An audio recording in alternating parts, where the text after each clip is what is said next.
সুধী দর্শকবৃন্দ, আমন্ত্রণ জানাচ্ছি এনটিভির প্রতি শনিবারের আইন বিষয়ক আয়োজন আইন অধিকারে। পরবর্তী 90 মিনিট আমি আবু রেজা আপনাদের সাথে থাকব। এই অনুষ্ঠানে আমরা ব্রিটেনের বিভিন্ন আইন, বিশেষ করে immigration, asylum, human rights, family law নিয়ে কথা বলে থাকি। এই অনুষ্ঠানে আপনারাও আমার সাথে আলোচনায় যোগ দিতে পারেন। টেলিভিশনের পর্দায় যে নাম্বারটা দেখছেন, এই নাম্বারে ফোন করে সরাসরি আমার সাথে কথা বলতে পারেন। আইনের ব্যাপারে যদি আপনাদের কোনো প্রশ্ন থাকে আমাকে প্রশ্ন করতে পারেন। আমার পক্ষে যতটুকু সম্ভব আপনাদের একটা উত্তর বা সমাধান দিতে চেষ্টা করব। তবে একটা কথা মনে রাখবেন যে আমরা এই অনুষ্ঠানে যে পরামর্শটা দেই এটা একটা প্রাথমিক ধারণা মাত্র, একটা গাইডলাইন। এটার উপরে ভিত্তি করে অনুগ্রহ করে কোনো সিদ্ধান্ত নেবেন না, কারণ আমরা আপনাদের সাথে সামনাসামনি বসে কথা বলার সুযোগ আমাদের নাই, বা কোনো যেটাকে আমরা বলি পরিপূরক বা সম্পূরক কোনো প্রশ্ন করেও আপনাদের বিষয়টা নিয়ে সম্যক ধারণা করারও কোনো উপায় আমাদের নাই। আপনাদের কোনো কাগজপত্র আমরা দেখছি না। তো এই জন্যে আমরা যদি এই অনুষ্ঠানে কোনো উপদেশ বা কোনো পরামর্শ দিয়ে থাকি, সেটাকে আপনারা একটা গাইডলাইন হিসেবে ধরবেন। অভিজ্ঞ কোনো আইনজীবীর পরামর্শের কিন্তু কোনো বিকল্প নাই। তো আশা করি যে যেখানেই ছিলেন ভালোই ছিলেন। আজকে তো আমরা দেখতে পাচ্ছি সকালে একটু একটু মেঘ ছায়ার খেলা চলছে। সকালে একটু ঠান্ডা পড়লো, এখন আস্তে আস্তে বেলা যত বাড়ছে ততই তো মনে হচ্ছে যে হয়তো বা দিনে হয়তো উত্তাপও বাড়বে। অনেকে হয়তো আজকের উইকেন্ডে হয়তো একটু সুযোগে একটু বাইরে কোথাও বেড়াতেও যেতে পারেন। গত সপ্তাহে ছিল ইস্টার ভ্যাকেশন ছিল। আশা করি অনেকে ইস্টার ভ্যাকেশানে যে সময়টা পেয়েছেন, কারণ 4 দিন পর পর ছুটি অনেকেরই কিন্তু কপালে জোটে না। বাচ্চারাও এই সময় বাড়িতে থাকে। অনেকে আমরা দেখেছি যে বেশ খুব সুন্দরভাবে সময়টা কাটিয়েছে। অনেকের কাছে ক্রিসমাসের চাইতে ইস্টারের ছুটিটাই অনেক আকর্ষণীয়, কারণ একসাথে 4 দিনই ছুটি কিন্তু পাওয়া যায় না। যাই হোক, সবাই ভালো ছিলেন আশা করি। এখন আমরা অনুষ্ঠানে ফিরে যাই। আমরা আগেই বলেছি এই অনুষ্ঠানে আমরা ব্রিটেনের বিভিন্ন আইন নিয়ে কথা বলি। আমরা এই অনুষ্ঠানে বিভিন্ন আপডেট, ইমিগ্রেশনের ব্যাপারে বিশেষ করে আপডেট আপনাদেরকে দিয়ে থাকি। আপনারা নিশ্চয়ই শুনেছেন এই অনুষ্ঠানের মাধ্যমে আমি বলেছি, অন্যান্য বক্তারা বলেছে যে বর্তমান সরকারের একটা পরিকল্পনা আছে যে বর্তমানে যে ইমিগ্রেশনের যে ট্রাইব্যুনাল, যে আদালত যেটা আছে ফার্স্ট ইয়ার ট্রাইব্যুনাল, সেটার পরিবর্তে তারা একটা নতুন ধরনের অ্যাপিল সিস্টেম তারা এখানে করবে, এবং ইমিগ্রেশন জাজের পরিবর্তে এক ধরনের কর্মকর্তা তারা নিয়োগ করবেন যাদেরকে বলা হয় অ্যাডজুডিকেটর। মনে রাখবেন, আজ থেকে বহু বছর আগে যখন আমি এই পেশাতে এদেশে মোটামুটি নবীন, তখন কিন্তু ইমিগ্রেশন জাজ ছিল না, তখনও ছিল অ্যাডজুডিকেটর। পরে সেই অ্যাডজুডিকেটরদেরই নাম পরিবর্তন করে ইমিগ্রেশন জাজ করা হয়। এখন সরকার আবার সেই অ্যাডজুডিকেটরে ফিরে যাচ্ছেন, এবং যেটা আমার কাছে খুব চিন্তার কারণ বলে মনে হচ্ছে যে এদের অনেকেই কিন্তু অ্যাডজুডিকেটররা তারা কিন্তু লিগালি কোয়ালিফাইড লয়ার বা লিগাল ব্যাকগ্রাউন্ডের হয়তো হবেন না। এখন সেক্ষেত্রে তারা কতটা নিরপেক্ষভাবে, আমার নিজের অভিজ্ঞতা থেকে আমি জানি যে সমস্ত ইমিগ্রেশন জাজ যাদের হিউম্যান রাইটস ব্যাকগ্রাউন্ড আছে, বা যারা একসময় হিউম্যান রাইটসে ওকালতি করতেন বা ইমিগ্রেশন ওকালতি করতেন, তারা যতটা ইমিগ্রেশন কেসে বা হিউম্যান রাইটসের কেসে যতটা অ্যাপিলেন্টের প্রতি আমার মনে হয়েছে, এটা আমার নিজের ব্যক্তিগত ধারণা, তারা যতটা সিম্প্যাথেটিক, অন্যরা কিন্তু অতটা সিম্প্যাথেটিক হয়নি।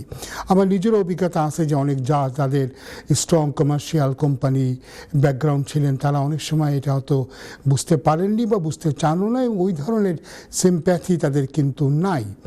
এবং আমার মনে আছে বিভিন্ন ঘটনা, যেমন একটা ঘটনা তো আমি জানি যে যেখানে হোম অফিস বারবার করে বলছিল যে আমরা ঠিক টাইম মতো ডকুমেন্টগুলো জমা দিতে পারিনি।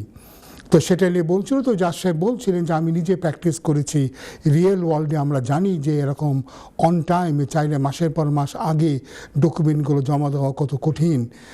অ্যাপিলেন্টকে পাওয়া, খুঁজে পাওয়া, তার সাথে বসা, তার কাছ থেকে স্টেটমেন্টগুলো নেওয়া, বিশেষ করে যেখানে আমাদের অনুবাদক বা ইন্টারপ্রিটেন্ট দিতে হয়, সেটার মাধ্যমে একটা স্টেটমেন্ট নিতে অনেক সময় লাগে। স্টেটমেন্ট করার পরে আবার অ্যাপিলেন্টকে দেখাইয়ে তাকে দিয়ে তার মতামত নিয়ে আবার তা বলবে না আমি ঠিক এটা বলিনি, এটা মিন করিনি, আবার এগুলো করতে সময় লাগে। তো যারা এই ধরনের ওকালতির সাথে অভ্যস্ত নয় তাদের পক্ষে কিন্তু এগুলি ঠিক বোঝা কঠিন যে কতটুকু সময় আমরা কেন একটা কমপ্লায়েন্স, কেন একটা কোর্ট একটা তারিখ দিল, সেই তারিখের মধ্যে কেন আমরা ডকুমেন্ট জমা দিতে পারলাম না। এই জন্য বলছিলাম যে যারা এই ধরনের ব্যাকগ্রাউন্ড থেকে আসেনি তারা হয়তো অনেক ক্ষেত্রে আমরা জানি না তারা কতটুকু সহানুভূতিশীল হবেন। তো হোম অফিস একটা সময় দিয়েছে বোধহয় এপ্রিলের 22 তারিখ পর্যন্ত, যে এই ব্যাপারে যদি কারো মতামত থাকে সে মতামত যেন তারা জানান। আমার মনে হয় যে এটা যারা মতামত দিতে চান তাদের বলা উচিত যে এক্সিস্টিং যে সিস্টেমটা ছিল এটাই আসলে ভালো ছিল, এটাই চলা উচিত। এটাকে বাদ দিয়ে যদি তারা অ্যাডজুডিকেটর সিস্টেমটা আনে, আমার মতে এটা পুরো একটা অ্যাডমিনিস্ট্রেটিভ একটা বডি হয়ে যাবে, যেখানে হয়তো কোনো রকমই জুডিশিয়াল ফাংশনের কিছুই বলতে গেলে থাকবে না। এবং যারা এইভাবে অফিসার হিসেবে অ্যাডজুডিকেটর হিসেবে আসবে তারা, আমার কাছে মনে হয় যে তারা প্রকারান্তরে অনেকটা হোম অফিসের প্রতি তারা ঝুঁকে থাকবেন। আমার কাছে মনে হবে এটা তার নিরপেক্ষতা ক্ষুণ্ণ হবে। আরেকটা জিনিস এখানে আমি একটু দর্শকদের দৃষ্টি আকর্ষণ করছি, আমাদের অভিজ্ঞতা থেকে বলেই যে সমস্ত অ্যাপিলগুলি হোম অফিসে কি বলে কোর্টে যায় তার 50-এরও বেশি ভাগ, অর্থাৎ অর্ধেকেরও বেশি ভাগ অ্যাপিলগুলো কিন্তু জয়যুক্ত হয়, অর্থাৎ অ্যাপ্লিকেন্ট কিন্তু জিতে যান। তার মানে আমরা বুঝতে পারছি যে সমস্যাটা কিন্তু কোর্টের নয়, সমস্যাটা হচ্ছে হোম অফিসের নিজের। তাদের যে ডিসিশন মেকিং প্রসেস, তাদের ডিসিশন মেকিং প্রসেসের ত্রুটির কারণে কেন একটা ডিসিশন মেকিং বডি, যাকে আমরা বলছি একটা রিজনেবল বডি, সেই রিজনেবল বডি যদি 50-এরও বেশি শতভাগ কেসে তারা যদি ভুল সিদ্ধান্ত দেয়, যেটা আদালতের মাধ্যমে এটা আবার রেকটিফাইড হচ্ছে, তাহলে তো বলতে কোনোভাবেই বলা যায় না এটা একটা রিজনেবল ডিসিশন মেকিং বডি। তাহলে এত মিস্টেক তাদের হবে কেন? এখন আমার তো মনে হচ্ছে এই মিস্টেকগুলিকে কাভার করার জন্যে তারা চাচ্ছে এমন একটা বডি করবে যে বডিগুলি অনেকটা অন্তত চোখ বুঝে হোম অফিসের প্রতি তারা সহানুভূতিশীল থাকবে এবং এই কেসগুলি অধিকাংশ ক্ষেত্রেই হয়তো দেখা যাবে অ্যাপিলেন্টের বিরুদ্ধে যাবে। তো আমি এই ধরনের একটা ব্যবস্থার আমি বিরোধী এবং আমার মনে হয় আপনারা যারা দেখছেন আপনাদের এই ব্যাপারে মতামত দেওয়া উচিত, বলা উচিত যে না, এক্সিস্টিং সিস্টেমটাই ঠিক আছে এটাকে করার জন্য, যেটা করা উচিত। এখনও আমরা দেখেছি যে বিভিন্ন আদালতে গিয়ে দেখি অনেক কোর্টরুম খালি। কোর্টরুমগুলো খালি কেন? তার মানে নিশ্চয়ই পর্যাপ্ত পরিমাণ জাজ নাই, পর্যাপ্ত পরিমাণ জাজ তারা নিয়োগ করুক এবং এটা করে তারা যদি মোটামুটি কতগুলো সিস্টেম তারা করে, যেমন আমরা দেখেছি একটা কেস ম্যানেজমেন্ট রিভিউ একটা হিয়ারিং হয়, ইচ্ছা করলে কেস ম্যানেজমেন্ট রিভিউ হিয়ারিংয়ের সময়টা একটু বাড়িয়ে ওই কেসের কিন্তু আমরা বলবো যে 50 ভাগ ওখানেই কিন্তু সমাধান করে নেওয়া সম্ভব। যে সমস্ত ইস্যুগুলো আসে সেগুলিকে ন্যারো ডাউন করে এবং জাজ সাহেব যদি বলে দেন যে হোম অফিস তোমাদেরকে এই জিনিসগুলি সামনে আনতে হবে, অ্যাপিলেন্টকে যদি বলে দেয় অ্যাপিল তুমি জিততে চাও এই জিনিসগুলি তুমি সামনে আনবা, এভাবে তারা যদি এটা নিয়ে ঠিকমতো করে দেওয়া হয় তবে পরবর্তী অ্যাপিলে কিন্তু সময়টা এতটা ক্ষেপণ হয় না। আমরা দেখেছি যে অনেক সময় হোম অফিস তো কেস ম্যানেজমেন্ট রিভিউ হিয়ারিংয়ে থাকেও না, মূল হিয়ারিং এসে তখন এটা নিয়ে আপত্তি, ওটা নিয়ে আপত্তি, নানা ধরনের আপত্তি করে, বেশ অনেক হাস্যকর ঘটনা ঘটে। আমরা দেখেছি যে অ্যাপিলে যাওয়ার পর সাক্ষীর ক্রেডিবিলিটি নিয়ে প্রশ্ন করে, অথচ সাক্ষীর সব ডিটেল, তার পাসপোর্ট থেকে শুরু করে তার ডেট অফ বার্থ, অ্যাড্রেস কিন্তু আমরা আগে থেকে দিয়ে দিই। তাহলে আগে থেকে সাক্ষীর সম্পর্কে সব ধরনের তথ্য দেওয়ার কি দরকার হোম অফিস যদি চেক করার সময় তাদের না থাকে?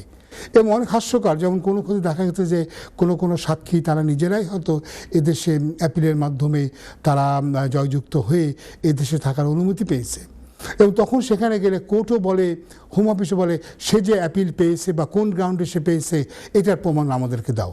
অথচ এটা হোম অফিসের জন্যে এটা কয়েক মিনিটের ব্যাপার। তারা নিজেরাই ইন্টারনেটে গিয়ে চেক করলে তাদের ওয়েবসাইটে তাদের যে সমস্ত কেস ব্যাংক আছে বা যে সুসূত্র তাদের আছে সেখানে গেলে তারা ঠিকই বার করতে পারে ওই ক্লায়েন্টের নাম দিয়ে, তার ডেট অফ বার্থ দিয়ে, যে সে কীভাবে এদেশে থাকার অনুমতি পেল। অথচ এই কাজটা যেটা অ্যাপিলেন্টের পক্ষে বা অ্যাপিলেন্টের লয়ারের পক্ষে যেটা অনেক সময় সাপেক্ষ এবং এই কাজটা করার জন্য সে হয়তো কোনো পয়সাও পাবে না, অথচ এই বার্ডেনটা তার ঘাড়ে চাপিয়ে দিচ্ছে। তো এই যে একটা জিনিস, এই দেশে যদি আপনারা দেখেন যে হোম অফিস কোনোভাবে কোনো ক্ষেত্রে তারা দায়িত্ব নেবে, যে টোয়েকের ঘটনা ঘটলো, টোয়েকের ঘটনাতে আমরা দেখলাম যে 30,000 30,000 মতো অ্যাপ্লিকেন্ট তারা ভুক্তভোগী হলো। হ্যাঁ, আমরা মানি যে টোয়েক নিয়ে অনেক কেলেঙ্কারি হয়েছে, আমরা জানি যে টোয়েকে অনেক জালিয়াতি বা জোচ্চুরি হয়েছে, কিন্তু এটার জন্য হোম অফিস কি কোনো দায়িত্ব নিয়েছে? তারা এই টোয়েক এই পরীক্ষাটা তারা অনুমোদন দিয়েছে বলেই তো মানুষ এই টোয়েক এক্সামিনেশনটা তারা দিল, এবং টোয়েককে চেক করার তো কোনো মেকানিজম তাদের ছিল না। এবং আমরা দেখেছি যে যেখানে টোয়েকের ইস্যু ছিল সেখানে বলাও হয়েছিল যে যারা টোয়েক দিয়ে দোষী হয়েছে আরেকটা টেস্ট দেওয়ার সুযোগ দাও, তা কিন্তু অনেক কিছু তারা দেয়নি। একজন কলার যুক্ত হচ্ছেন, কলার সাথে কথা বলে নিই। হ্যালো কলার। হ্যালো, আসসালামু আলাইকুম। ওয়ালাইকুম আসসালাম। কলার বলেন। ফ্যামিলি রিউনিয়ন আবার ওপেন হয়েছে অ্যাসাইলাম সিকার। আমার বন্ধুটা অ্যাসাইলাম পাইছে। Sorry, family reunion for asylum seeker. Is it reopened yet? My family friend, he wants to bring his family as an asylum seeker. জি, একজন অ্যাসাইলাম সিকার। তো আপনি কি জানতে চাচ্ছেন ভাইয়া? আপনার কথাটা কেটে যাচ্ছে। ফ্যামিলি রিউনিয়নটা ওপেন হয়েছে আবার, অনেক ফ্যামিলি আনতে চাইতেছে না, ফ্যামিলি রিইউনিয়নটা ওভাবে এখনো ওপেন হয়নি। যেটা হবে তাকে ওই ইমিগ্রেশনের রুলের আন্ডারে তাকে ওরা বলছে স্প্রিং 26 এ পুলো হইতো না, স্প্রিং 20 পুলার কথা। Sorry, It should have been open in spring 26, new scheme. they have not opened that old system. They said it has to be processed within the existing immigration rule, so there is no exemption yet. Family রিইউনিয়নের আগে যে রুলটা ছিল সেটা তারা abrogate করেছে, সেটা আর পুনঃস্থাপন হয়নি। Do you think they might include the income threshold? I doubt that something like this will happen very soon. At the moment, they are very busy, as you understand, about this 5-year settlement to be changed to 10-year or 15-year. That is something they are debating. And the second debate is, as you know, they have already changed that period for asylum seekers to get settlement. This is the second one. The third issue that they are concerned with is the reorganization of the appellate system. These are the three things that they have got priority. So once I think they reach to some sort of agreement, then they will look into other areas. They announced it will open in spring 2026. Sorry? Initially They don't say they will bring back the old system. That old system where you could bring your family without cost, without fee or whatever, that has changed. That has not going to come back. So they have to bring them through the existing immigration rules. they will bring a new scheme, they said, in April 2026. Yeah, but they have not, so far I'm concerned, they have not reinstated the old law. They haven't. But they will introduce a new scheme in spring 2026, they said. Yeah, but a new scheme doesn't mean they will get the free entry. You see that you can always bring your family under the existing law. There is nothing to stop you. The only difference is that under the old family reunion, there was no fee for the visa. There was no need to show you maintenance or whatever. But if somebody wanted to bring their family, they can always bring them under the existing rule, showing their income or whatever. He doesn't have a job, how is he going to do that? Sorry? He doesn't have a job, how is he going to do that? If they don't have a job, then they can only bring them under human rights if they can show that it will be harsh, it will be unduly harsh for their family. Otherwise they will have to rely on the existing rule. But as I said, the old family reunion policy has been abrogated and that has not been reinstated. Okay, thank you.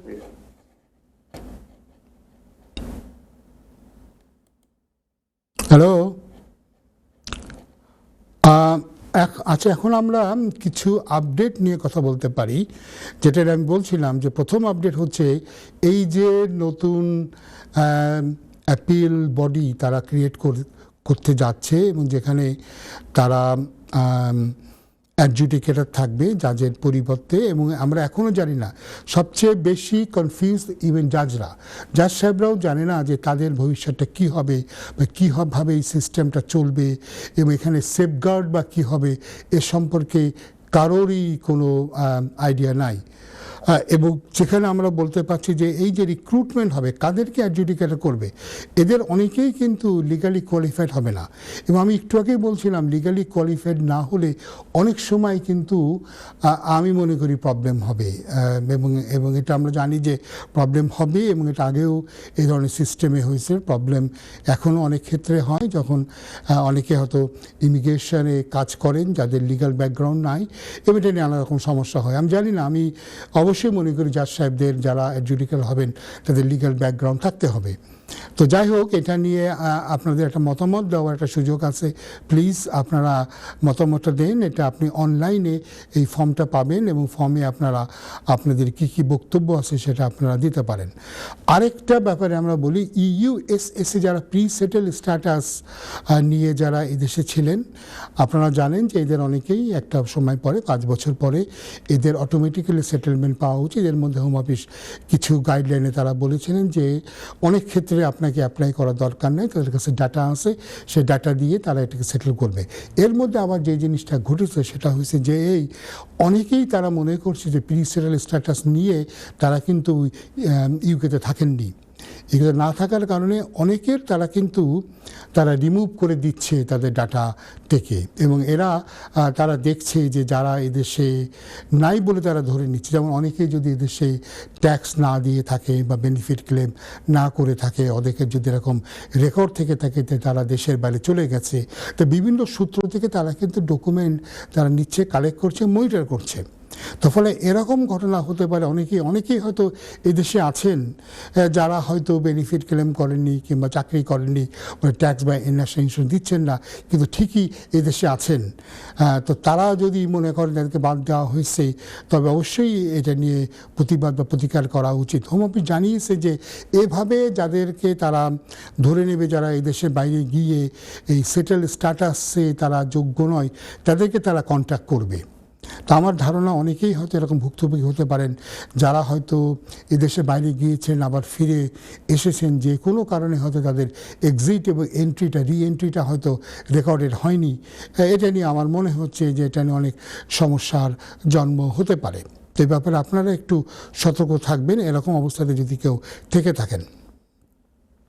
আজকে আমরা আরেকটা বিষয়ে কথা বলার আগে আমরা আপডেটে একটু বলি যে এই 8ই এপ্রিল থেকে কিন্তু ইমিগ্রেশনের বিভিন্ন অ্যাপ্লিকেশনের ফি কিন্তু বর্ধিত হয়েছে।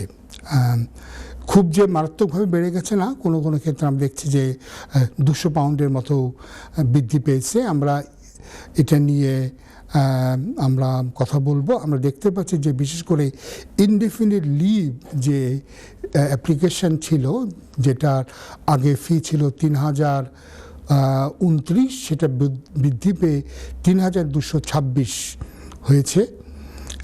197 পাউন্ড বৃদ্ধি পেয়েছে। তারপরে ন্যাচারালাইজেশনের ফি 104 পাউন্ড বেড়েছে, এটা এখন 1709 পাউন্ড হবে। তারপরে যারা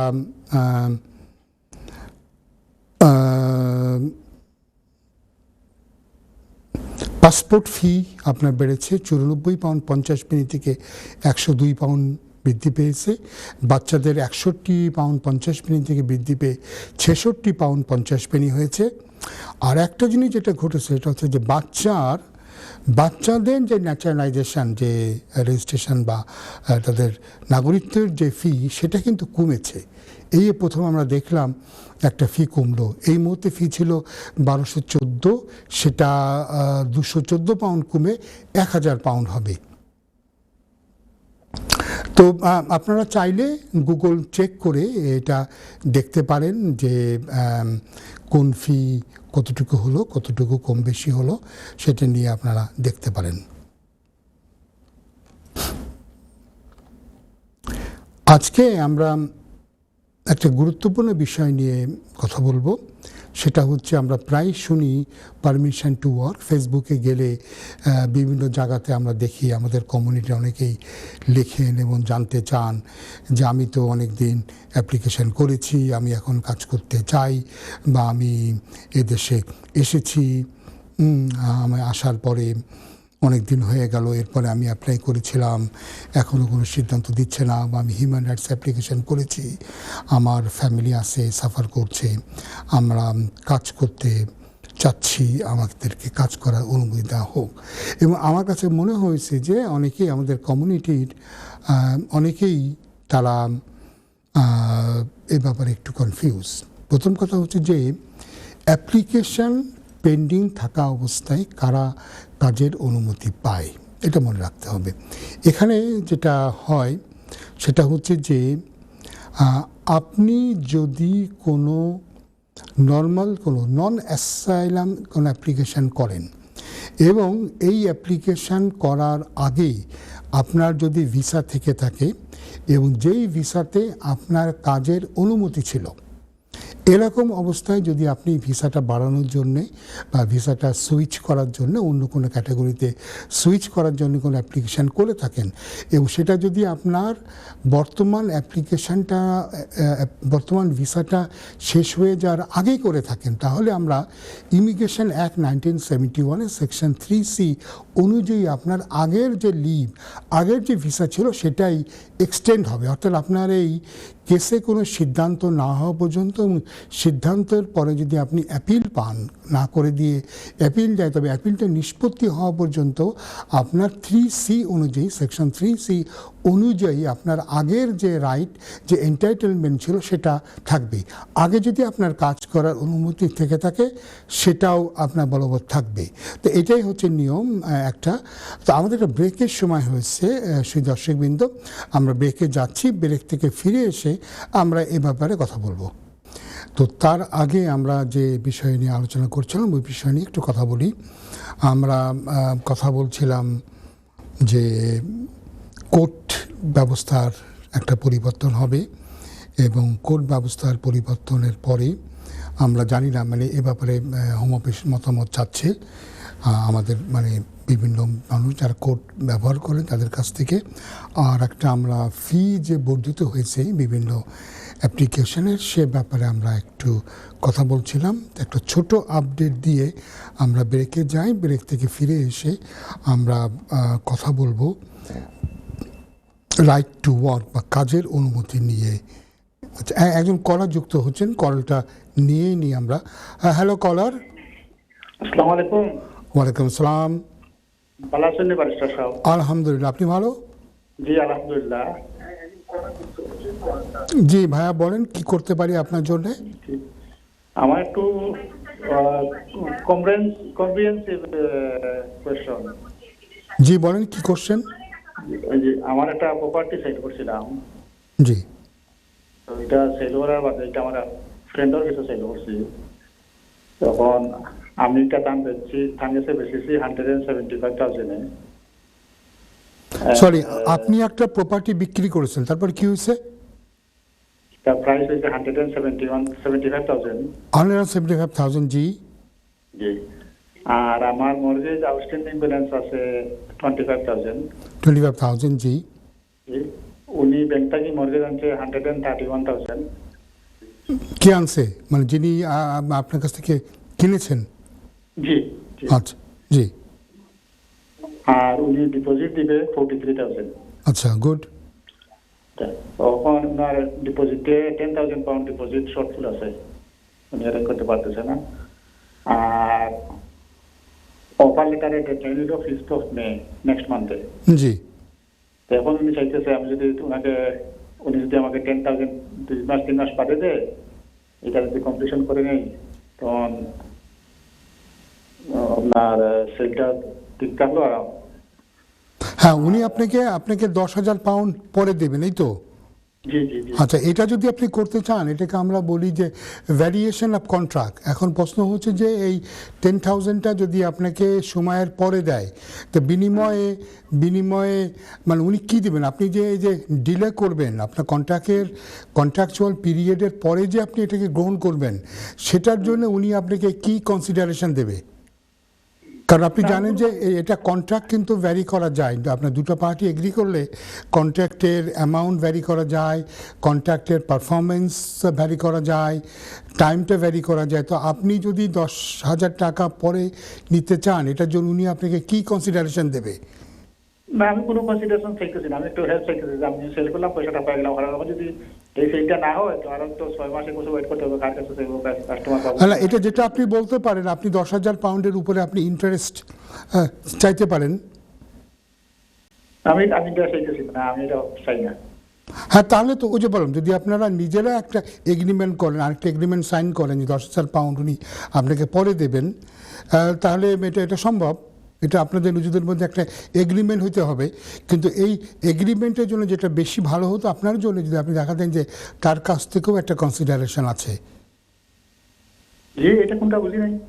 বললাম যে যখন আমরা একটা এগ্রিমেন্ট করি তখন দুই পক্ষই কিছু না কিছু ছাড় দেয়। আপনি তো ছাড় দিয়েছেন, আপনি 6 মাস পরে নেবেন, তো উনি আপনার জন্য কি ছাড় দিলেন?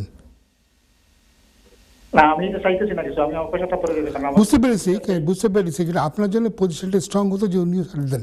না দিলেও হবে, আপনি যদি এটা ওনাকে দিয়ে একটা সাইন করেন বাই ওয়ে অফ ডিড, উনি যদি আপনাকে বলেন যে উনি আপনাকে 6 মাস পরে দেবে, তাহলে এটাও একটা বাইন্ডিং কন্ট্রাক্ট হয়ে যাবে।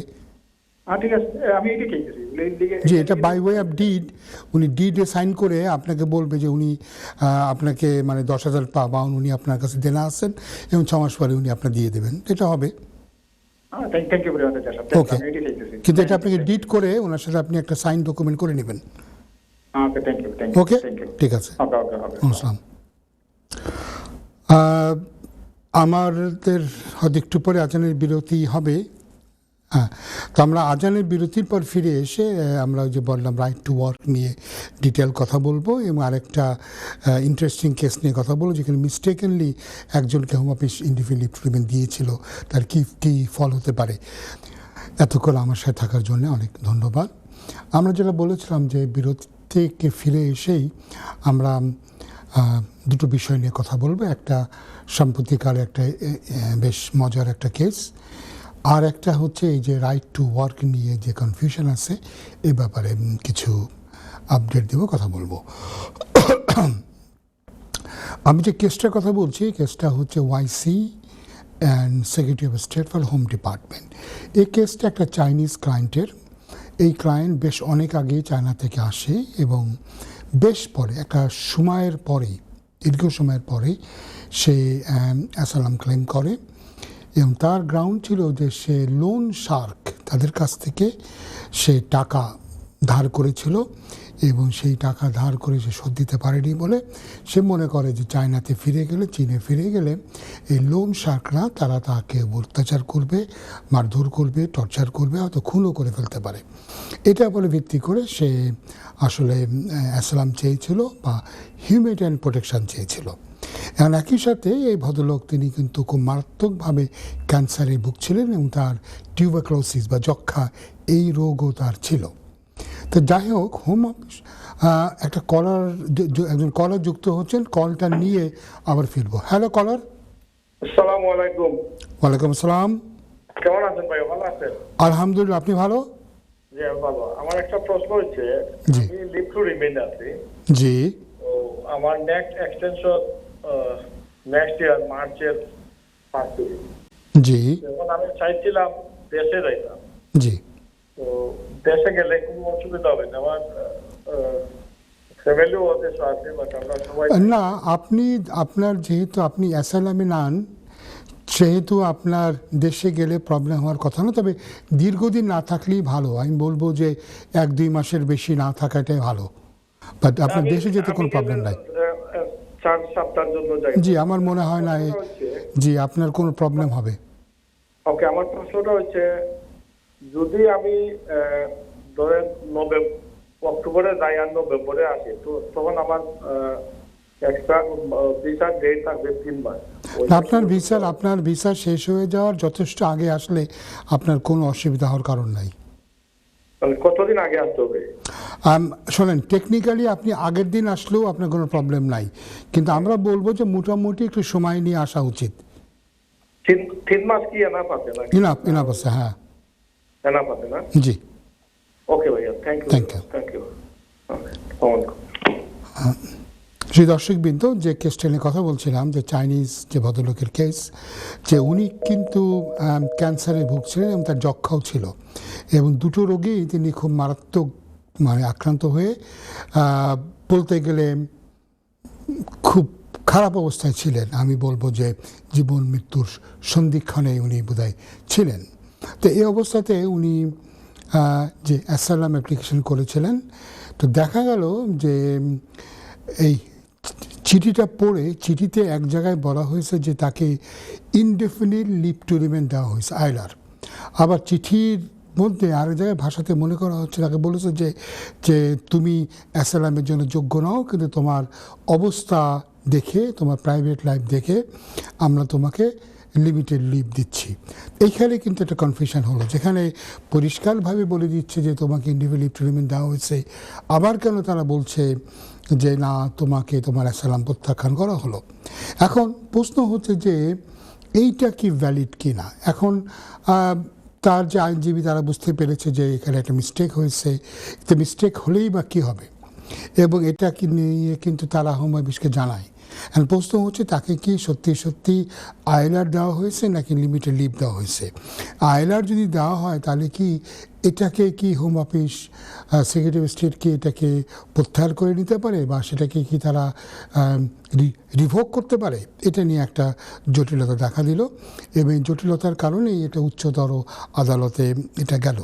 এখানে যেটা ইস্যু হলো, যে সেখানে বলা হলো যে এটা আসলে একটা, আমরা যেটাকে বলি যে প্রশাসনিক একটা ত্রুটি। একজন ক্লার্ক, একজন অফিসার, তিনি হয়তো ভুল টেমপ্লেট ইউজ করে এটা দিয়েছেন।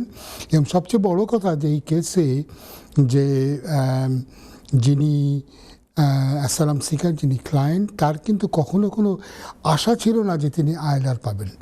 তিনি পেলে হয়তো তার অ্যাসাইলাম জয়যুক্ত হলে উনি হয়তো 5 বছরের ভিসা পেতেন, ভিসা লিভ পেতেন, অথবা হিউম্যান রাইটসে হলে উনি তো 2.5 বছরের ভিসা পেতেন। এখানে তার এই ধরনের কোনো চিন্তাভাবনা ছিল না, এবং এরা সবাই বুঝতে পেরেছে যে এটা একটা মিস্টেক।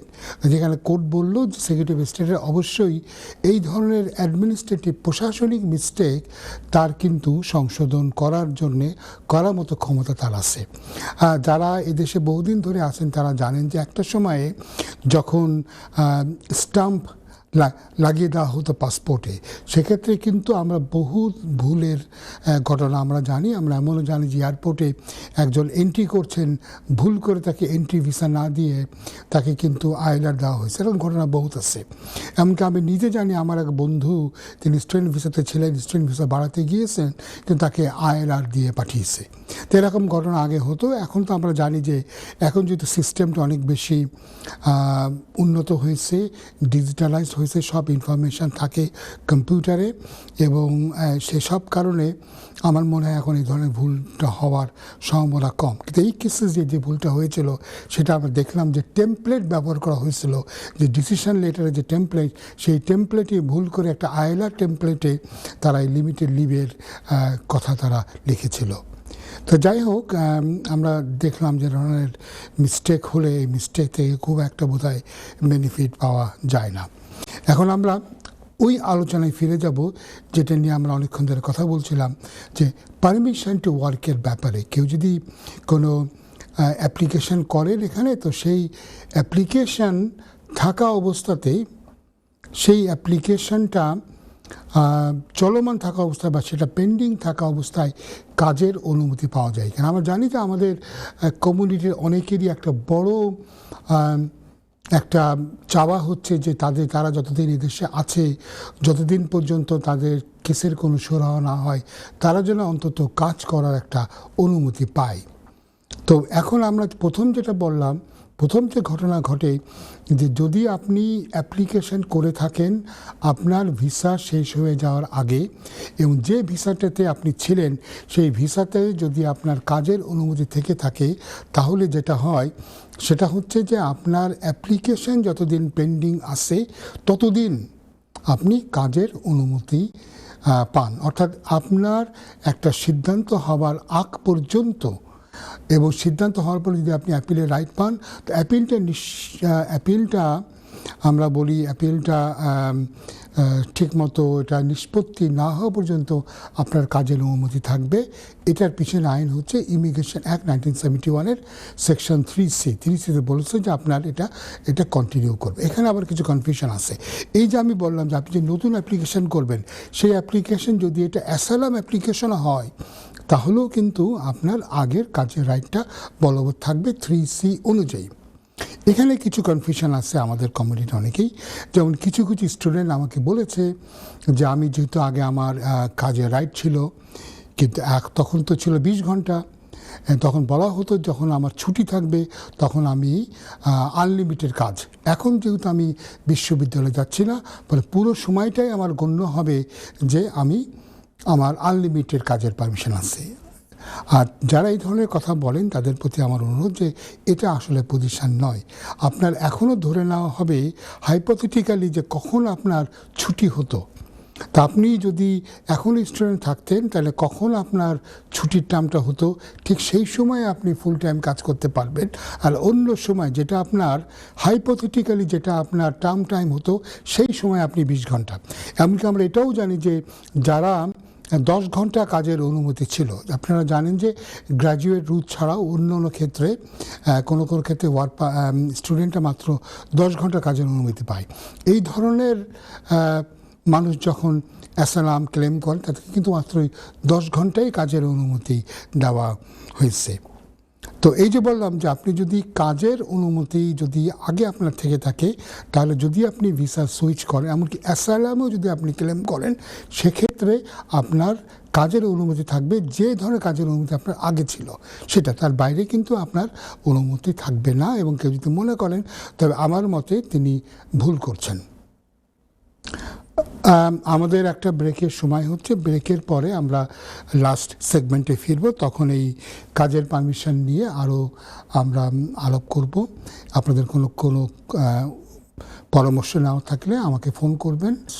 এপিসোডে এই এপিসোডে আপনাদের কিছু কল নিব এবং আমি যে বিষয় নিয়ে আলোচনার সূত্রপাত করেছিলাম, রাইট টু ওয়ার্ক বা পারমিশন টু ওয়ার্ক, সেটা নিয়ে কথা বলবো। আমি একটু আগেই বলছিলাম বিরতিতে যাওয়ার আগে যে যারা ভিসা থাকা অবস্থায় ভিসা বাড়ানোর জন্যে বা অন্য কোনো অ্যাপ্লিকেশানে তারা করে থাকেন, তাদের অটোমেটিক্যালি সেকশন 3C অনুযায়ী আগের ভিসাটা এক্সটেন্ড করে। এটা স্ট্যাটিউটরি একটা ভিসা, স্ট্যাটিউটরি একটা লিভ, সেটা অনুযায়ী আগে তাদের যে ধরনের ব্যবস্থা ছিল, যে ধরনের এন্টাইটেলমেন্ট ছিল, সেগুলি থাকবে। আগে যদি তাদের 20 ঘন্টা কাজের অনুমতি থেকে থাকে, এখনও থাকবে। আগে যদি আনলিমিটেড কাজের অনুমতি থেকে থাকে, এখনও সেটাই থাকবে। সমস্যাটা যেটা দেখা দিতে পারে সেটা একটা হচ্ছে এই, কেউ যদি ওয়ার্ক পারমিটে থাকে এবং সে যদি তার অন্য ভিসাতে সুইচ করে, যেহেতু ওয়ার্ক পারমিটে তাদের ইন জেনারেল কোনো কাজের অনুমতি থাকে না, শুধুমাত্র তাদের যারা এমপ্লয়ার তাদের জন্য থেকে থাকেন, সেই এমপ্লয়ারের কাছে যদি তিনি না করে থাকেন, সেক্ষেত্রে কিন্তু একটা প্রবলেম হতে পারে। এক্ষেত্রে আমি বলবো যে হোম অফিসে লিখে তাদের কিন্তু জেনে নেওয়া দরকার যে তাদের যদি কাজের অনুমতি থেকে থাকে, সেটা কি একটা জেনারেল রাইট অফ ওয়ার্ক থাকবে নাকি এর মধ্যে আরও কোনো ধরনের শর্ত থাকবে। এরা না মনে করে কোনোভাবে একটা অনুমান করে ধরে নিয়ে কাজ করতে যাওয়া কিন্তু একটা রিস্ক হতে পারে। আমরা এখন প্রচুর দেখছি যে অনেক অ্যাপ্লিকেন্টকেই কিন্তু কাজের জায়গা থেকে তারা ধরছে এবং বিভিন্ন অ্যাপ্লিকেন্ট দেখেছি যারা একটা মেন জবে কাজ না করে সাপ্লিমেন্টারি যে 20 আওয়ার্স কাজের যে একটা ব্যবস্থা আছে সেখানে তারা কাজ করে, সেখান থেকে তারা ধরা খাচ্ছে এবং দেখা যাচ্ছে যে মূল যে জবের জন্য তারা ভিসা বাড়িয়েছে বা ভিসা পেয়েছে, সে জবের তারা ধারা কাছেও নাই। এটা কিন্তু তাদের ভিসার জন্য প্রবলেম হতে পারে। তো যাই হোক, অন্যদের ক্ষেত্রে যে আমরা বলি যে একটা পারমিশন টু ওয়ার্কের জন্য লেখেন, প্রায়ই আমরা দেখি আমাদের কাছে ক্লায়েন্ট আসে, এরা কারা? এদের জন্য সেটা হচ্ছে এই যে যারা অ্যাসাইলাম ক্লেম করেছেন বা ফ্রেশ অ্যাসাইলাম ক্লেম করেছেন। মনে রাখতে হবে এটা কিন্তু অ্যাসাইলাম শিকার হতে পারে। এটা কিন্তু কেউ এদেশে অনেকদিন 5-7 বছর 8 বছর 10 বছর ওভার স্টেয়ার থেকে তারপর একটা হিউম্যান রাইটস অ্যাপ্লিকেশন করলেন, তার অ্যাপ্লিকেশন 1 বছরের বেশি সময় নিচ্ছে, তাদের কিন্তু আসলে এই কাজের পারমিশন চাওয়ার কোনো উপায় নাই। এটা ইমিগ্রেশনের রুলের প্যারাগ্রাফ 360 অনুযায়ী তারা করতে পারে। এখন এটা শুধুমাত্র অ্যাসাইলাম সিকার এবং আরেকটা সেকশন প্যারাগ্রাফ অনুযায়ী যারা ফ্রেশ অ্যাসাইলাম ক্লেম করে শুধুমাত্র তাদের জন্য প্রযোজ্য। তারা যদি এই অ্যাপ্লিকেশন করার পরে 1 বছরের ভিতরে কোনো ডিসিশন না পেয়ে থাকেন, সেক্ষেত্রে তারা কাজের পারমিশন চাইতে পারেন। কাজের পারমিশন চাইলে যেটা আগে নিয়ম ছিল সেটা ছিল যে তারা শর্টেজ ক্যাটাগরিতে যে জবগুলি আছে ওই জবগুলি তারা করতে পারতো। তারা কিন্তু এমনি অড জব, যে আমি গিয়ে রেস্টুরেন্টে গিয়ে কিচেন পোর্টের জব করব, কি ওয়েটারি করব, কিংবা সুপার মার্কেট গিয়ে অড জব করে, এই ধরনের পারমিশন কিন্তু ছিল না।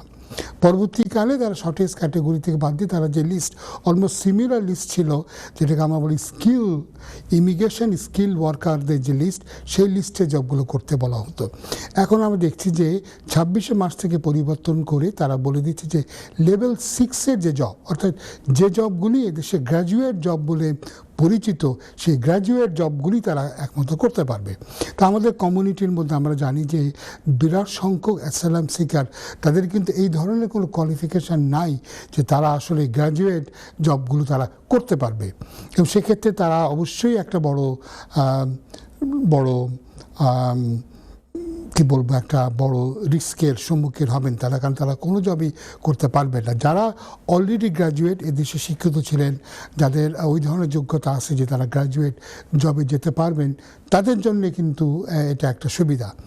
তাদের আগে যে এটা শর্টেজ ক্যাটাগরিতে কিংবা স্কিল ওইটাতে ওয়ার্কে থাকলে যে জবই তারা করতে পারতো, সেই রেস্ট্রিকশানটা এখন আর তাদের নাই। তারা যদি রিকোয়ারমেন্ট ফুলফিল করে, গ্র্যাজুয়েট জবের রিকোয়ারমেন্ট তারা যদি ফুলফিল করে, এই জবটা তারা কিন্তু করতে পারবে। কিন্তু এটাতে আমরা যেটা বললাম, আমাদের কমিউনিটির অনেকেই কিন্তু এটাতে বেনিফিটেড হবেন না। আরেকটা কথা মনে রাখতে হবে যে এই 1 বছর অপেক্ষার ভিতরে যদি কোনো কারণে কোনো ডিসিশন তারা পেয়ে যান, সিদ্ধান্ত পেয়ে যান, তাহলে কিন্তু এই প্যারাগ্রাফ 360 তাদের কোনো কাজে আসছে না। অনেকে আমাকে বলেন যে আমার তো ডিসিশন হয়েছে, কিন্তু আমি 1.5 বছর অ্যাপিলে ওয়েট করছি, আমার সিদ্ধান্ত আসেনি, আমি কাজের পারমিশন চাই না। তাদের জন্য এটা নয়, এটা হচ্ছে ফার্স্ট যে ডিসিশন, সেই ডিসিশনটা না হওয়া পর্যন্ত, সেটা যদি হয়ে যায় এবং তাহলে কিন্তু আপনি আর কাজের অনুমতি পাচ্ছেন না, যদিও আপনি অ্যাপিলে দীর্ঘ 1.5-2 বছর আপনি ওয়েট করছেন। কিন্তু এমন যদি হয় যে আপনি 1 বছরের উপরে অপেক্ষা করে আপনি কাজের অনুমতি পেলেন, এরপরে আপনাকে তারা একটা সিদ্ধান্ত দিল, নেগেটিভ সিদ্ধান্ত দিল, আপনি অ্যাপিলে গেলেন, সেক্ষেত্রেও কিন্তু আপনার কাজের অনুমতি বলবৎ থাকবে। আশা করি ব্যাপারটা আপনারা বুঝতে পেরেছেন। এ নিয়ে আমাদের আর কনফিউশন থাকার ভালো নয়। এটার সাথে আরেকটু যদি আমি দেখি, যদি এটার একটা পরিপূরক একটা প্রশ্ন, যেটা হতো যে অনেকেই কিন্তু হোম অফিসের কাছ থেকে তারা সাপোর্ট নেন। এটা আমরা দেখি সেকশন 95 বা সেকশন 4 এই ধরনের সাপোর্ট থাকেন। সেকশন 95 হচ্ছে যারা অ্যাসাইলাম ক্লেম করে অ্যাসাইলাম ক্লেম পেন্ডিং আছে তারা, আর সেকশন 4টা হচ্ছে যাদের অ্যাসাইলাম ক্লেম নিষ্পত্তি হয়ে গেছে, কোনো ক্লেম নাই, কিন্তু কোনো না কোনো কারণে তাদেরকে দেশে পাঠানো সম্ভব হচ্ছে না, ফেল্ড অ্যাসাইলাম সিকার, তারা ডিস্টিটিউট হয়ে গেছে, তারা সেকশন 4-এর আন্ডারে তারা এই ধরনের ক্লেম করতে পারে। এবং তাদেরকে সাহায্য করার জন্য দেশে কিন্তু বেশ কতগুলো সংস্থা আছে। আমরা বলবো মাইগ্রেন্ট হেল্পলাইন আছে, রেড ক্রস আছে, তারপরে রিফিউজি কাউন্সিল আছে। তারা কিন্তু এভাবে যথেষ্ট সাহায্য করে থাকে, তাদের কাছে গেলে তারা এভাবে সাহায্য করবেন। এখানে একটা সমস্যা আছে এই যে আমরা দেখেছি আমাদের কমিউনিটি অনেকে তারা বড় সিটির আশেপাশে থাকতে চান, বিশেষ করে অনেকে লন্ডনে থাকতে চান, কারণ লন্ডনে একটা বিরাট বাংলাদেশি কমিউনিটি থাকে, এই কমিউনিটির সাথে থাকার অনেক সুযোগ সুবিধা আছে, সেই কারণে অনেকেই লন্ডনের বাইরে যেতে চান না। কিন্তু যদি এরকম সেকশন 4 বা সেকশন 95-এ সাপোর্ট নেওয়া হয়, তবে দেখা যাবে যে অনেক ক্ষেত্রেই চাইবে এই যারা সাপোর্ট দিচ্ছে, সাপোর্ট প্রোভাইডাররা, তারা চাইবে লন্ডনের বাইরে পাঠিয়ে দিতে, লিডসে বা লন্ডনের আশেপাশে দিকে আমরা কেন্টেও অনেক অ্যাকোমোডেশন আছে, মিডলসবরো বা আরও দূরে লিস্টার বা ওই সব দিকে তারা পাঠিয়ে দিতে, কারণ ওখানে অ্যাকোমোডেশন অনেক সস্তা। লন্ডনে যেখানে একটা 2 বেডরুমের একটা বাসা যেখানে আমরা দেখব 2400-2500, সেখানে হয়তো এসব জায়গায় 600-700-800 টাকাতে তারা হয়তো বাসা পেতে পারে। তো এই ধরনের ক্ষেত্রে আমরা দেখেছি যে তারা হয়তো পাঠিয়ে দিতে চায়। এটা অনেকের কাছে, অনেক আমাদের কমিউনিটির, বাংলাদেশি কমিউনিটি অনেকের কাছে এটা পছন্দ নয়, কারণ লন্ডনে যে বিশাল বাংলাদেশি কমিউনিটির মধ্যে থেকে অনেকে ফিল করে যে আমরা বাংলাদেশি আছি, কারণ সব ধরনের খাবার জিনিস এখানে পাওয়া যায়। লন্ডনের কোনো কোনো অঞ্চলে তো আমরা দেখেছি যে ইংরেজি না জানলেও চলে, এমনকি সুপার মার্কেটে টেস্কো বা সেন্সবেরি বা আইসল্যান্ডের সব কর্মচারী দেখেছি বলতে গেলে বাংলা বলতে পারেন। তো অনেকে এই কারণে এই বাংলা ভাষাতে কথা বলার সুযোগ সুবিধা এবং বাংলাদেশি খাবার, হালাল মাংস এবং অন্য অন্য জিনিস, বাংলাদেশি কাপড় চোপড়, বিভিন্ন জিনিস পাওয়ার সুবিধার জন্য অনেকেই আমার কাছে মনে হয়েছে যে তারা লন্ডনের বা লন্ডনের আশেপাশে থাকতে চান। তো এটা একটু চাইলে হয় না, এটাকে সাপোর্টে তারা যেখানে তাদের জন্য সুবিধা হবে সেখানে তারা পাঠিয়ে দেবে। আর আরেকটা জিনিসও কিন্তু এখানে মনে রাখতে হবে যে যদি আপনি এই সাপোর্টে থাকেন, সেক্ষেত্রে যদি আপনি কাজের পারমিশন চান, তাহলে কিন্তু এই সাপোর্টটা আপনার ক্যান্সেল হয়ে যাবে। কারণ আপনি সাপোর্টে থাকবেন আবার কাজও করবেন, এটা তো তারা নিশ্চয়ই মানবে না। আর কাজের ব্যাপারে আবারও বলছি, বারে বারে বলছি যে কাজের অনুমতি পাওয়ার অর্থই না যে আপনার জন্য বিশাল একটা দুয়ার খুলে গেল, আপনি যে কোনো ধরনের কাজ করবেন, আপনি শপিং মলে গিয়ে সেখানে কাজ করবেন, ঘন্টা বলি পয়সা পাবেন, এ ধরনের কাজ কিন্তু আপনার জন্য ওপেন নয়। এবং এখন তারা যেহেতু গ্র্যাজুয়েট রুটের জবগুলি, গ্র্যাজুয়েট যেটা লেভেল 7-এর যে লেভেল 6-এর যে জবের কথা তারা আপনাকে বলছে, সেই ধরনের জবের কথা যদি তারা আপনাকে দেয়, তো আপনি গ্র্যাজুয়েট জবের জন্য আপনি কিন্তু আপনার জন্য কঠিন হয়ে যাবে আমাদের কমিউনিটির অনেকেরই জন্যে।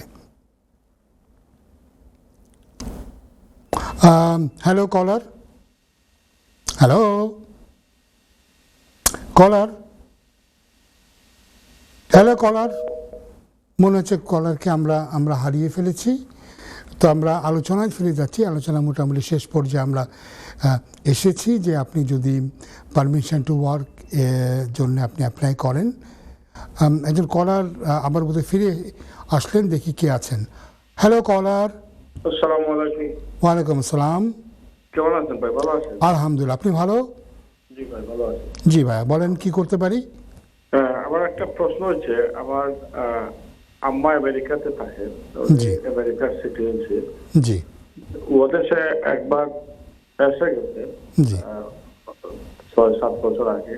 জি আর এখন যদি আসতে চায়, উনি অসুস্থ মানুষ, জি মানে ভিজিটে আসতে গেলে ধরেন কোনো ইন্স্যুরেন্স টেনশনের কোনো কিছু করা লাগবে কিনা?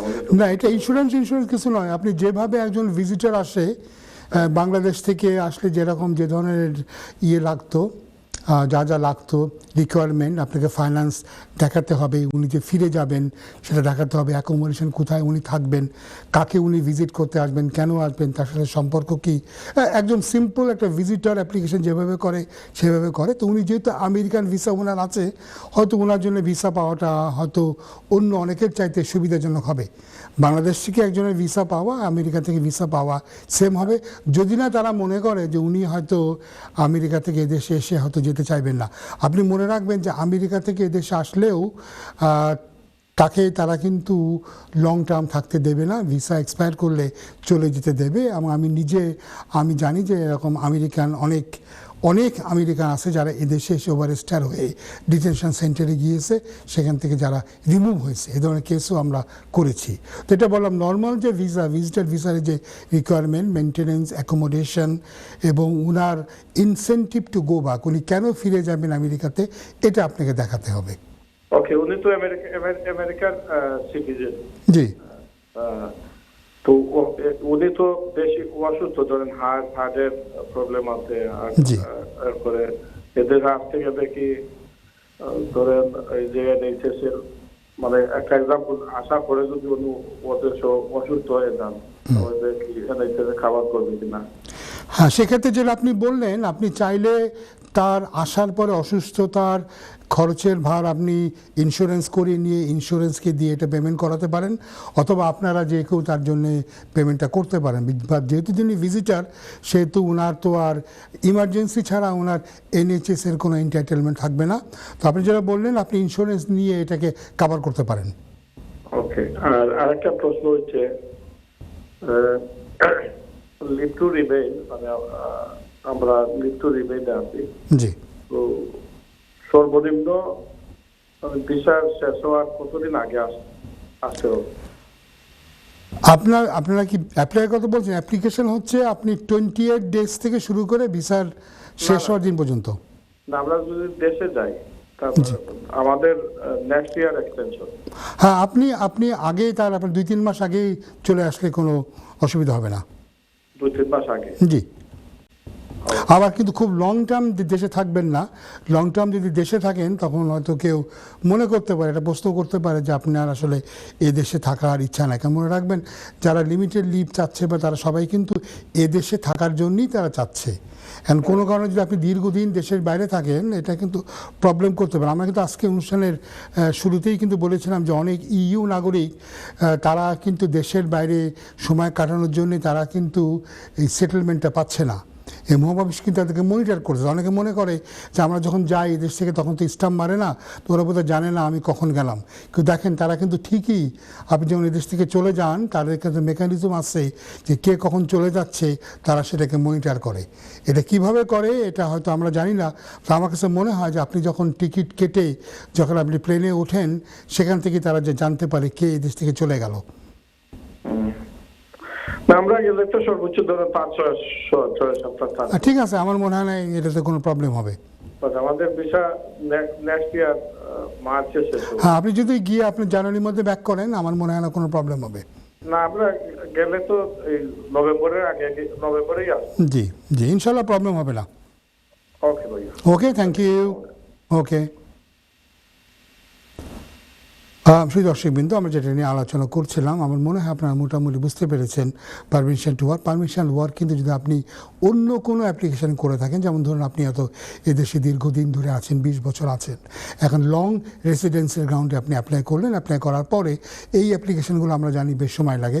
আপনি 1 বছরের বেশি সময় ধরে ওয়েট করছেন। এখন আপনি বলেন আমি কাজের পারমিশন চাই। না, আপনি কাজের পারমিশনের জন্য এন্টাইটেল না, কারণ প্যারাগ্রাফ 360 ক্যাটাগরিক্যালি অ্যাসাইলাম সিকারদের কথা বলেছে। অন্য কোনো ক্যাটাগরিতে অ্যাপ্লিকেশন করলে আপনি কিন্তু কাজের পারমিশন পাবেন না। একটা কথা মনে রাখবেন যে হোম অফিসে কাছে আপনি যে কোনো অনুরোধ দিয়ে আপনি লিখতে পারেন, যে কোনো গ্রাউন্ডে আপনি অ্যাপ্লিকেশন করতে পারেন। এখন আমরা যখন বলি যে আপনি অ্যাপ্লিকেশনটা করতে পারেন, তার মানে আমরা যেটা বোঝাই সেটা হচ্ছে যে এই অ্যাপ্লিকেশন করলে আপনার সাকসেসফুল হওয়ার সম্ভাবনা নাই। কিন্তু যে কোনো অ্যাপ্লিকেশন আপনি করতে পারেন, করার জন্য তো আপনাকে কেউ জেল দেবে না। হ্যালো কলার। জি, আসসালামু আলাইকুম। ওয়ালাইকুম আসসালাম। জি, একটা প্রশ্ন ছিল বাংলাদেশ সম্পর্কিত। এটা হচ্ছে আমরা যারা প্রবাসী আছি এবং পার্মানেন্ট রেসিডেন্স ইন ইউকে, জি, এখন দেখা গেছে কি আমরা যে দেশে যাই, যখন কোনো জায়গা কেনাবেচা করি, আমরা অটোমেটিকলি বাংলাদেশে যে টিএনটিটা আছে জি, সেটাতে আমরা অন্তর্ভুক্ত হয়ে যাই। এখন বাংলাদেশ কিসে অন্তর্ভুক্ত হয়ে যান? এই টিনের যে আমরা আওতাধীন হয়ে গেলাম, জি। এই বিষয়ে কি আপনি কোন ধরনের এক্সপিরিয়েন্স রাখেন যে প্রবাসীদের জন্য এই টিন এবং ট্যাক্স রিটার্নটা কি বাধ্যতামূলক? না, আমার আসলে আমি এরকম কোনো কেস নিয়ে আমি ডিল করি নাই। বাট আপনি যদি আগামী অনুষ্ঠান পর্যন্ত অপেক্ষা করেন, তো আমি এ ব্যাপারে খোঁজ খবর নিয়ে আমি হয়তো নেক্সট স্যাটারডে আমি আছি, তো আমি খোঁজ নিয়ে দরকার হলে হাই কমিশনের সাথে কথা বলে আপনি যদি আসেন, I can give you some answer. Thank you.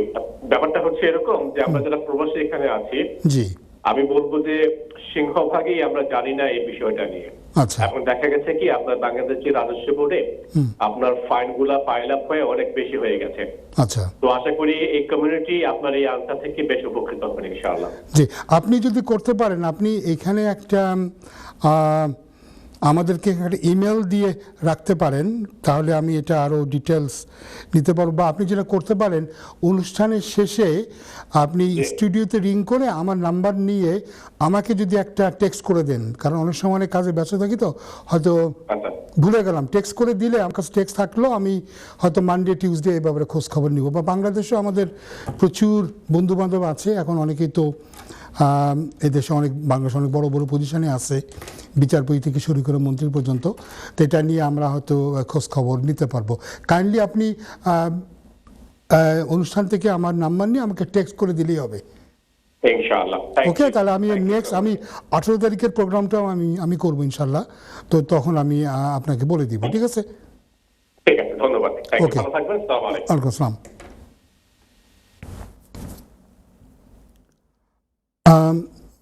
সেই দর্শকবৃন্দ, আমরা দেখলাম যে আসলে আমরা যারা এই দেশে প্রবাসীরা আছি, প্রবাসীরা নানা ধরনের সমস্যায় আমরা ভুগছি, জর্জরিত হচ্ছি।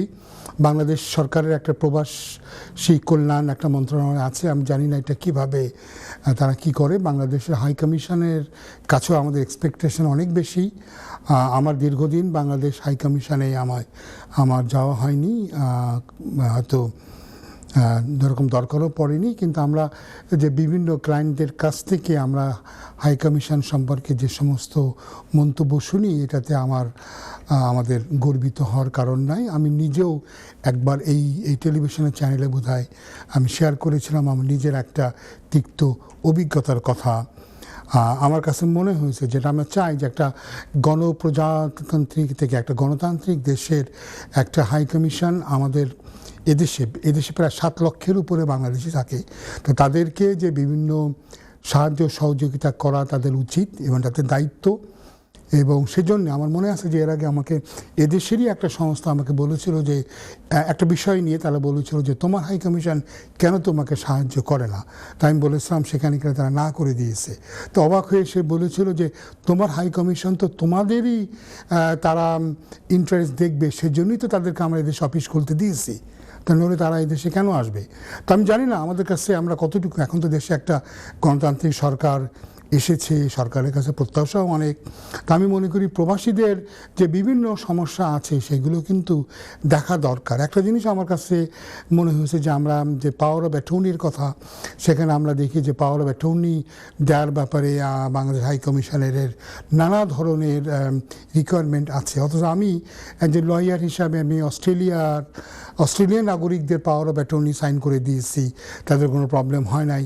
কিন্তু আমি দেখেছি যে বাংলাদেশ, পাকিস্তানেরও সেম একটা আছে যে এখানে একটা ফি দিয়ে এই হাই কমিশন থেকে এইগুলো করাতে হবে। তো আমি জানি না এটা কতটুকু এটার পিছনে যৌক্তিকতা আছে। তো এই ব্যাপারগুলি আমি মনে করি যে দেখা দরকার এবং হাই কমিশনের কি ইফেক্টিভ হওয়া উচিত এটা দেখা উচিত। বহুত আগে আমি একটা চলচ্চিত্র দেখেছিলাম, সেখানে আমি দেখেছিলাম যে একটা গভর্নমেন্টে তারা একটা মন্ত্রণালয় করেছেন, মিনিস্ট্রি অফ কমপ্লেন্টস। সেখানে কি হবে যে জনগণ তাদের নালিশ লিখে পাঠাতে পারবে। আমার তো মনে হয় গণতান্ত্রিক বাংলাদেশকে সামনে এগিয়ে নিতে চাইলে একটা কনফিডেন্সিয়াল মিনিস্ট্রি থাকা উচিত, ডিপার্টমেন্ট থাকা উচিত, যেখানে মানুষ নালিশ লিখতে পারবে, মানুষ যা নালিশ করতে পারবে সরকারি বা আধা সরকারি বিভিন্ন বিষয়ের ব্যাপারে। আমাদের দেশের একটা বাংলাদেশ একটা অনেক সম্ভাবনা একটা দেশ। সে দেশ শুধুমাত্র কিছু আমি বলবো কিছু মানুষের দুর্বৃত্তায়নের জন্যে আমরা অনেকটা পিছিয়ে পড়ে আছি। তো আমি সবসময় আশাবাদী, আমি আশা করি যে হবে। বাংলাদেশে আমরা দেখেছি 47, 71, 24 আমরা দেখলাম প্রতিটা ঘটনার কারণে আমরা কিছু না কিছুটা হলেও এগিয়ে যাচ্ছি। যদিও 47-এর যে আশা নিয়ে 47-এর ঘটনা ঘটেছিল সে আশা হয়তো পুরোপুরি পূরণ হয়নি, কিন্তু তার মধ্যেও কিছু না কিছু হলে তো নিশ্চয়ই ভালো ঘটনা ঘটেছে। 71-ও তাই, 24-ও তাই। যেটুকু ভালো হয়েছে, যেটুকু প্রাপ্তি হয়েছে, সেই প্রাপ্তিটিকে আমরা ধরে নিয়ে আগামী দিকে আমরা নজর দেব। মনে রাখতে হবে দেশটা আমাদের সবার, কারোর ব্যক্তিগত সম্পত্তির দেশ নয়, যেটা ওই সময় গানে আমরা শুনতাম যে দেশটি কারোর বাপের নয়, দেশটি আমাদের সবার। আমরা সবাই মিলে বাংলাদেশকে সামনে এগিয়ে নেব। বাংলাদেশ বিশ্ব বাঙালির জন্যে, সবার জন্যে আমরা যাতে সামনে দেশটাকে নিয়ে যেতে পারি। একটা তো মনে রাখতে হবে বিশ্বের যেখানে যেখানে আমরা আছি, আমরা বাঙালিরা, বাংলাদেশিরা সবাই কিন্তু বাংলাদেশের প্রতিনিধিত্ব করছি। এমন কিছু আমরা করব না যাতে আমাদেরকে দেখে বাংলাদেশ সম্পর্কে মানুষের বিরূপ ধারণা ঘটে। আমার নিজে এরকম কয়েকটা ঘটনা ঘটেছে যেখানে আমি দেখেছি যে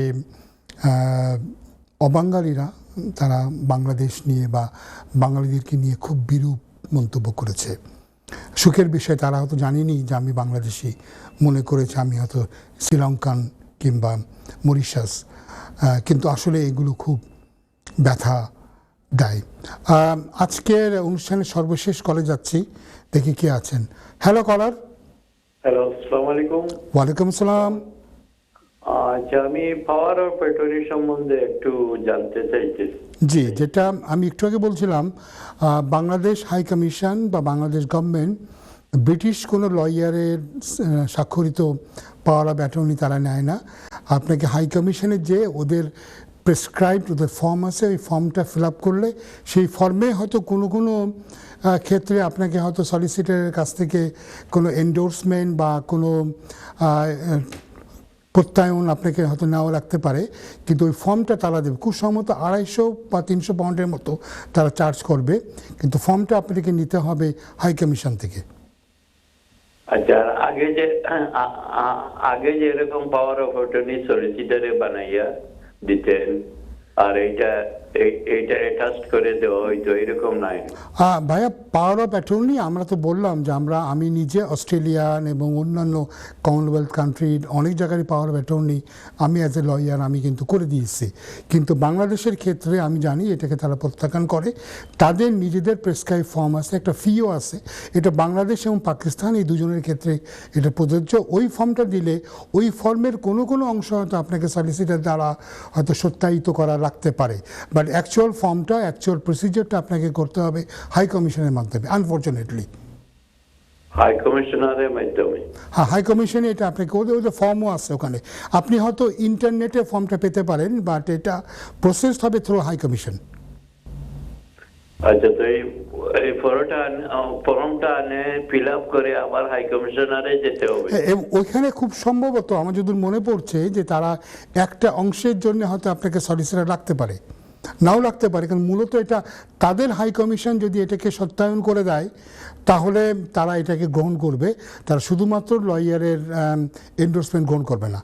ভাইয়া, আমাদের অনুষ্ঠানের শেষ পর্যায়ে আমার মনে হয় আপনি হাই কমিশনের সাথে ওখানে যোগাযোগ করেন বা আপনি ইন্টারনেটে চেক করেন, আপনি কিছু পাবেন।